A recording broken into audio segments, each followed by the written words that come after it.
buenas noches. Sean todos ustedes bienvenidos y bienvenidas a este capítulo, el OVNI de Belén. Perdón, la estrella de Belén.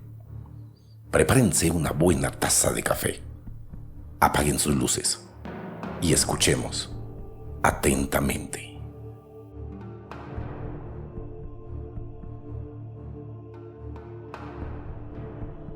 Los Reyes Magos y su OVNI guía. La tradición indica que llegaron desde el Oriente para ofrecer costosos obsequios a Jesús. Pero, ¿qué dice la Biblia de ellos?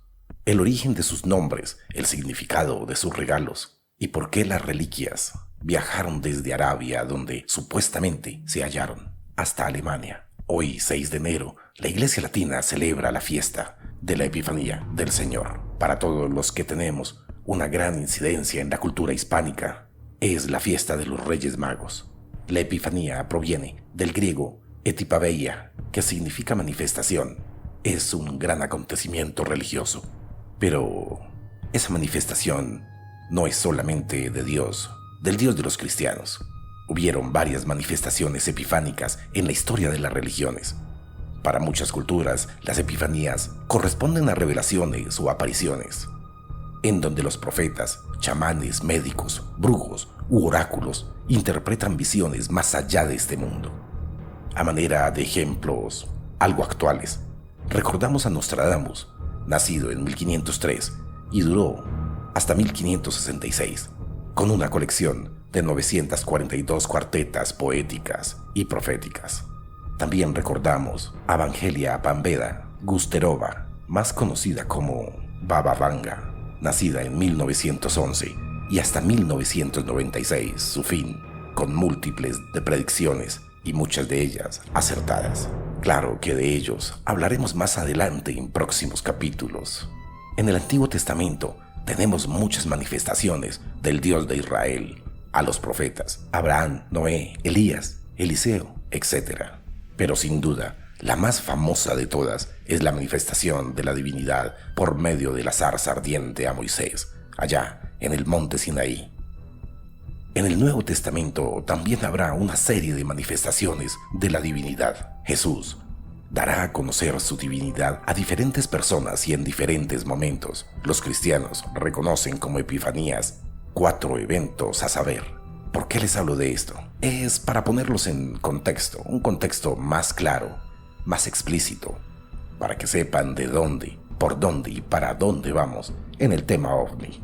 Leemos en el texto del evangelista Mateo 2:1-12, nacido Jesús en Belén de Judea, en tiempo del rey Herodes. Unos magos que venían del oriente se presentaron en Jerusalén diciendo: ¿Dónde está el rey de los judíos que ha nacido?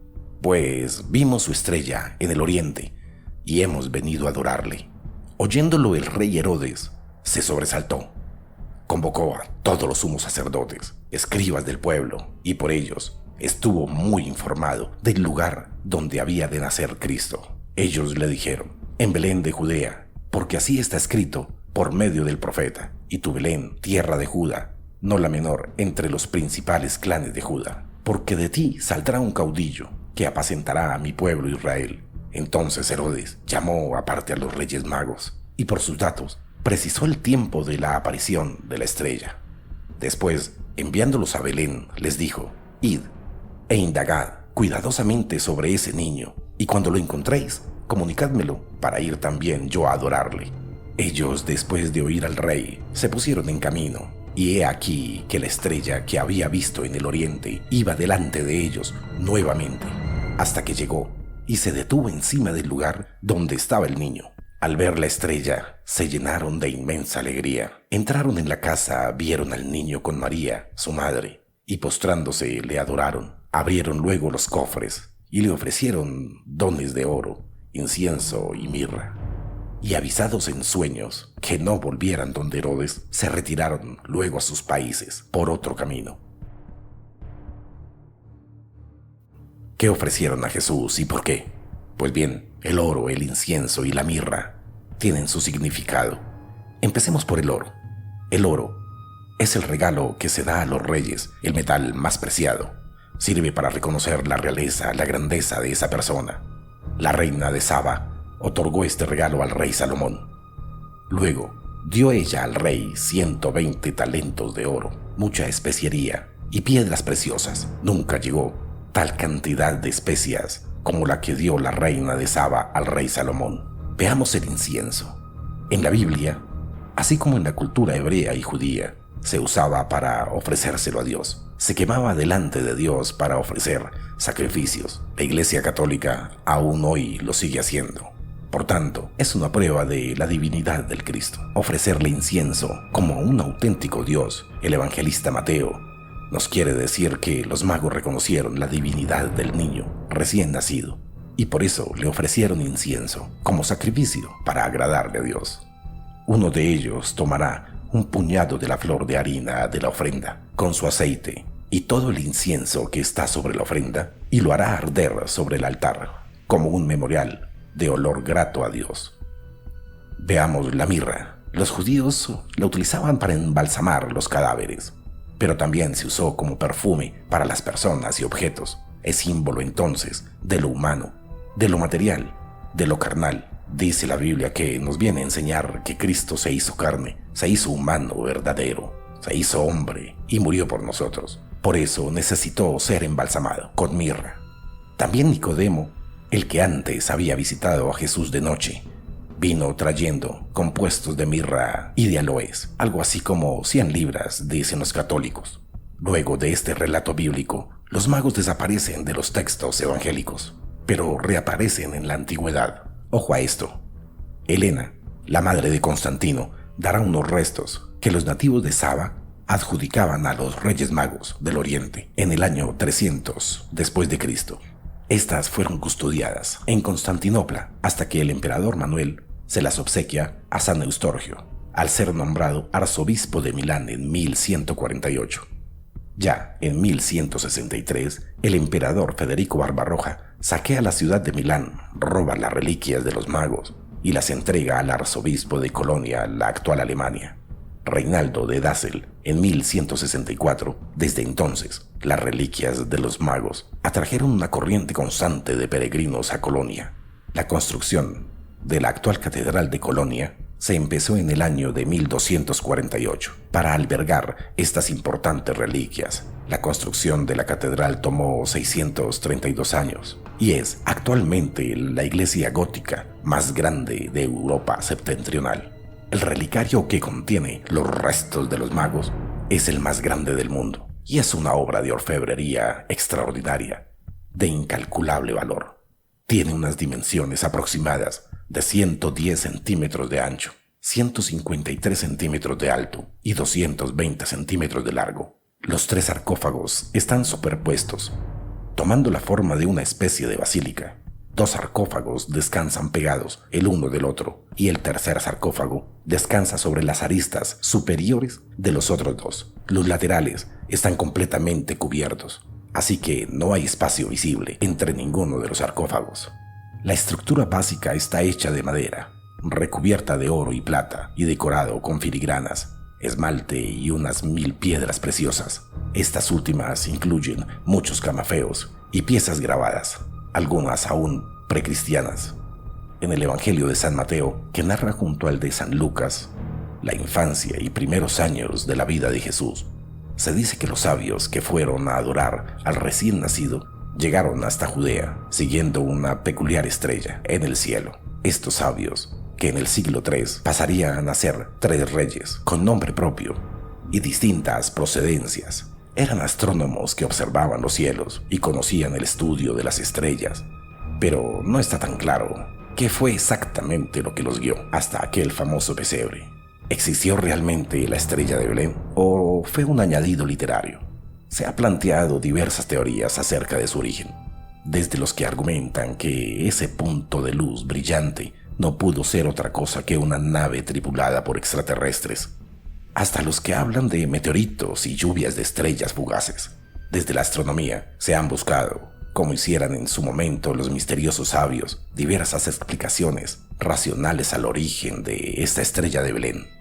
Aunque habitualmente se representa con forma de un cometa, no se tiene constancia de ningún astro de este tipo que hubiera brillado con tal fuerza suficiente en aquella época. como para llamar tanto la atención. El pintor Giotto, en su cuadro La adoración de los Reyes Magos en 1304, representó al cometa Halley como el astro guía de los reyes, seguramente aún impresionado por la visión del mismo tan solo 3 años antes. Esta asociación, hasta nuestros días, aunque los científicos aseguran que el cometa se vio en el año 12 a.C., por lo que no sería posible que el cometa Halley fuera la buscada estrella. El astrónomo Mark Kitger, del Instituto de Astrofísica de Islas Canarias, propone que lo sucedido en realidad fue una suma de acontecimientos astronómicos sucesivos que alertarían a los magos de que algo importante iba a pasar en Judea. Todo comenzaría con una conjunción triple de Júpiter y Saturno. En una conjunción triple, las órbitas de los 2 planetas se alinean de tal modo con la Tierra que esto parecen acercarse y separarse ahí en el cielo 3 veces en unos 7 meses. Posteriormente, en el año 5 a.C., una nova brilló en el cielo durante 70 días y los magos, que ya estaban en aviso, se pondrían en camino, guiados por aquella estrella. Según esta teoría, el nacimiento de Jesús habría que situarlo en un periodo entre los finales de marzo y comienzos de abril del año 5 a.C.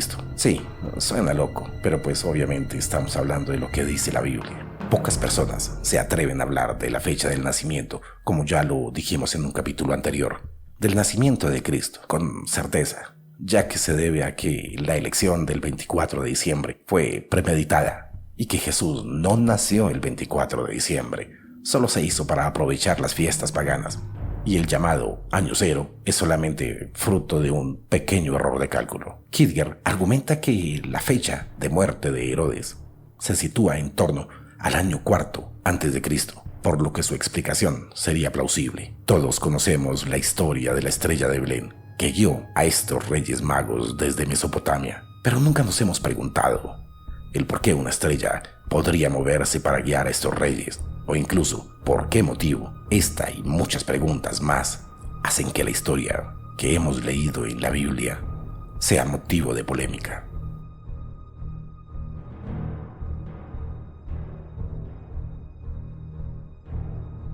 Historias de la estrella de Belén, que guió a los reyes hasta Palestina, exactamente a Belén, en el año 5 a.C. aproximadamente.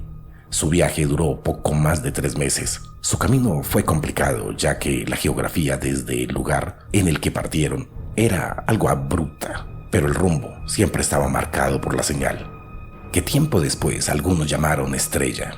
Para otros era aquellas luces que se desplazan a través del cielo para después desaparecer. Esta luz brillante, que aún no se ha demostrado qué era, simplemente guiaba a estos sabios, y que cuando debían parar, esta también paraba.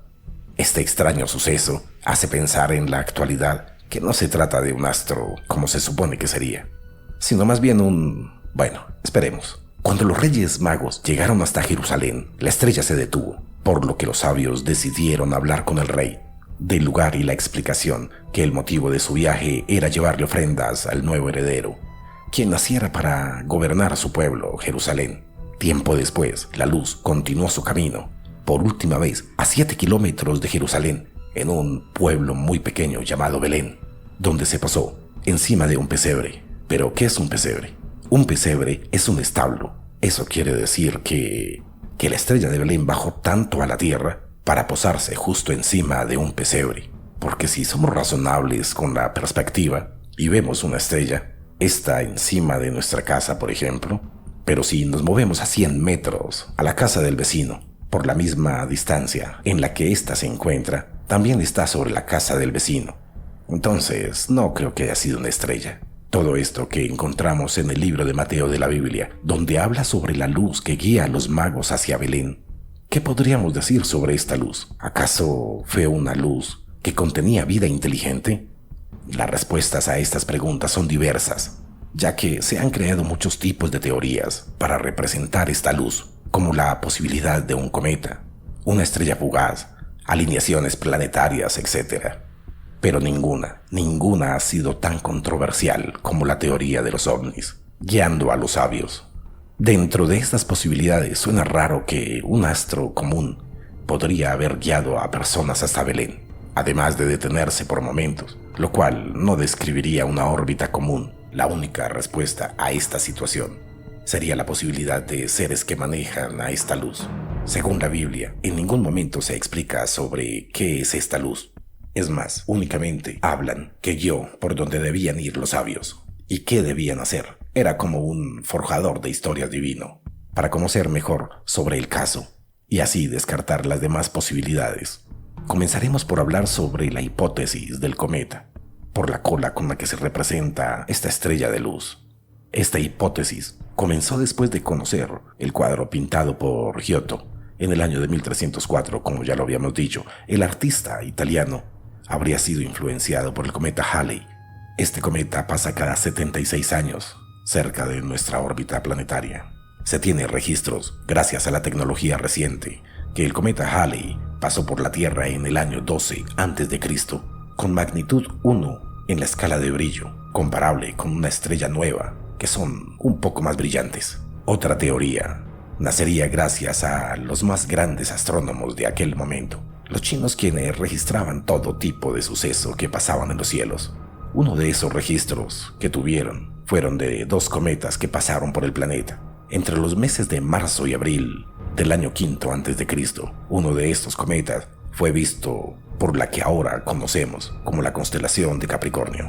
Este tenía una cola de un tamaño notable, y en abril del siguiente año se registró otro cometa, pero en la constelación del Águila y con menor brillo que el anterior. Pero las teorías sobre cometas serían un tanto increíbles, debido a que estos astros nunca guiarían a alguien. Además, nunca se pararían en lugares, ya que estos tienen una órbita que recorrer y únicamente pueden ir a otro lado, a menos que colisionaran contra otro astro. Es imposible que alguno de estos cuerpos celestes puedan guiar con tanto detalle, hasta incluso detenerse en lugares que ellos puedan satisfacer sus necesidades.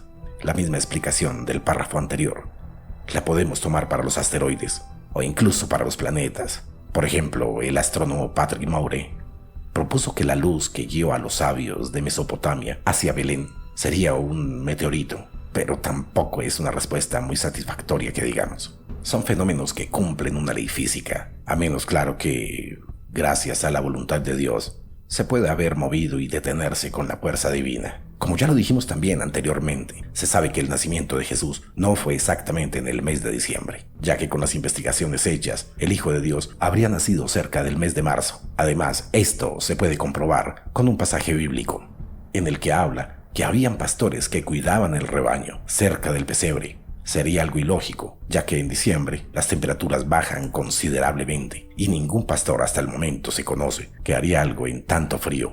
Además, que la época del pastoreo se acaba en el mes de octubre. El único hecho para que se celebre la Navidad o el nacimiento de Cristo en este mes fue por el concilio eclesiástico, como ya lo habíamos dicho, celebrado en el siglo V, donde se pusieron de acuerdo para coincidir esta fecha con el solsticio de invierno, para intentar acabar las celebraciones paganas que existían cerca de estas fechas. De todas las teorías revisadas, la teoría del ovni sería la más precisa, ya que ésta podría moverse a cualquier lugar, de cualquier lado, depende de quién la maneje. Además que podría ser una forma de control. Si es que recordamos bien, conocemos historias como la de los Anunnaki, que serían extraterrestres que controlan el mundo, según algunas teorías, y esta podría ser una confirmación a aquella teoría. Como dicen algunas voces, debido a que ellos, como se conoce, puedan manejar el mundo a su antojo, al igual que nuestra historia, y crearla para así darle inicio a la religión, que hasta ahora siguen gobernando el mundo. Aquí la fuente, que es del fascículo 27 del mundo de los ovnis de J.J. Benítez. En la imagen que ven a continuación se encuentra Andreas Faber-Kaiser, de Barcelona, nacido el 5 de abril de 1944, quien vive hasta el 14 de marzo de 1994. Fue ufólogo y escritor español, de ascendencia alemana, especializado en la investigación de los aspectos misteriosos y ocultos de nuestra historia. Sobre todo, en la relación existente de los dioses de la antigüedad con los actuales ovnis, habiendo participado como ponente en numerosos congresos internacionales dedicados a este tipo de temáticas, tanto en Europa como en América. La estrella de Belén como puede repasarse en los evangelios. Es una estrella que se mueve de un lugar a otro, que es un tanto extraño que una estrella esté aparentemente parada allá en el firmamento, como parecen estarlo las que vemos normalmente, ni tampoco que una estrella se mueva, como es el caso de las estrellas fugaces o los demás cometas. Lo que realmente se sale fuera de lo corriente es que esta estrella haga ambas cosas, moviéndose y parar, y que además demuestre tener inteligencia. Y he aquí que la estrella, que habían visto en el oriente, iba delante de ellos, hasta que fue a pararse sobre el sitio que estaba el niño. Estaban velando en aquellos contornos unos pastores, y haciendo centinela de noche sobre su rey, cuando de improviso un ángel del Señor apareció justo a ellos, y los cercó con su resplandor, una luz divina, dice la historia. Sirva esta cita para señalar únicamente la similitud entre la ambientación de una escena y de las apariciones marianas, y para sacar las conclusiones de esta comparación, como aquella vez cuando el ángel anuncia el nacimiento de Belén. Volvamos pues a aquella estrella. Vyacheslav Zaitev cita la narración de los 3 Reyes Magos, apócrifo escrito al parecer en latín a mediados del siglo III y traducido más tarde a otras lenguas, en su versión bielorrusa del siglo XV, donde puede leerse que en un día entero, sin perturbar el aire, pendió la estrella sobre el monte Wans, y refiere algunos libros según los cuales Jesucristo salió de esta estrella. Pero la estrella no era como en nuestros países la pintan en las iglesias. Esta tenía alas como las de un águila, y muchos rayos largos que la movían en círculo cuando descendía al monte Wans. En Apócrifos tomo 2 aparece otra leyenda que vuelve a citar la misma forma. Durante el viaje que duró 13 días, los magos no tomaron necesidad de ello, y este periodo les pareció que no había durado más de un día. Cuando más se acercaban a Belén, más intenso era el brillo de aquella estrella. Esta tenía forma de águila, dicen, volando a través de los aires y agitando sus alas. En el Pat Greque tomo 10 aparece la leyenda atribuida a Julio Africano, cronógrafo del siglo III, en que se relata el descenso de una estrella en Persia, que anuncia el nacimiento de Belén y que guía a los magos. Por otra parte, Caldicio 2 informa que los caldeos vieron una estrella viajando durante la noche. En el libro de Sed se habla de la aparición futura de esta estrella y de que los magos glorificaban a Dios en silencio y en voz baja. Se dice más adelante que oraban y alababan a Dios en silencio durante 3 días. Esto lo hicieron durante varias generaciones, siempre esperando por si casualmente aparecía aquella estrella. Con gran dicha a esta generación se les apareció. Por fin apareció sobre este monte de la Victoria, en forma de un niño pequeño y presentando la figura de una cruz. Recordemos nuevamente las apariciones marianas. Les habló, les instruyó y les ordenó que emprendieran el camino a Judea. Singular comportamiento para una estrella, ¿verdad?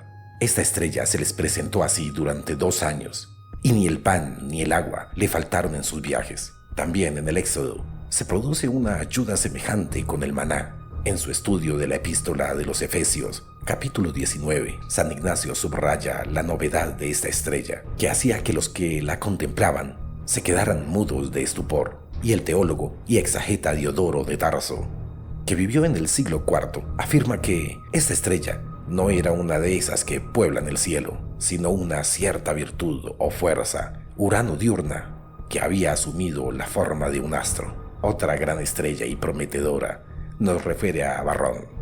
En las Antiquitates Rerum Humanarum, en las que refiriéndose a la leyenda de Eneas, dice que cuando hubo un partido de Troya todos los días y durante el día la estrella de Venus hasta que llegó a los campos laurentinos, donde dejaron de verla, lo cual le dio a entender que aquellas eran las tierras señaladas por el destino. Está claro que esta estrella, que se ve durante el día y que de repente deja de verse, mal podría ser Venus. ¿O es que ya entonces, como en nuestros días, el sufrido lucero del alba cargaba oficialmente las visiones de ser un ovni? Refiriéndose a esta estrella de Belén, se pregunta Saitzet, ¿no contribuiría la interpretación cósmica de la visión del apócrifo la narración de los tres reyes magos al revelar este misterio? Pero veamos otros pasajes para volver luego a la estrella de Belén, donde también me parecieron algo curiosos. Creo que la Biblia, más que un libro religioso, es un libro de historia, donde podemos acogernos para ver los hechos sucedidos. Las citas de la nube luminosa y de otro objeto luminoso se suceden a lo largo de los textos bíblicos, también acompañando a voces surgidas allá en las alturas. Vamos a poner solamente dos ejemplos. En el Evangelio de San Mateo, leemos en el 17:1, 6 días después, tomó Jesús a Pedro y a Santiago y a Juan, su hermano, y los llevó aparte, a un monte algo, y se transfiguró entre ellos. Brilló su rostro como el sol, y sus vestidos se volvieron blancos como la luz. Y se les aparecieron Moisés y Elías, hablando con él. Tomando Pedro la palabra, dijo a Jesús: Señor, qué bien que estamos aquí. Si quieres, haré 3 tiendas, una para ti, una para Moisés y otra para Elías.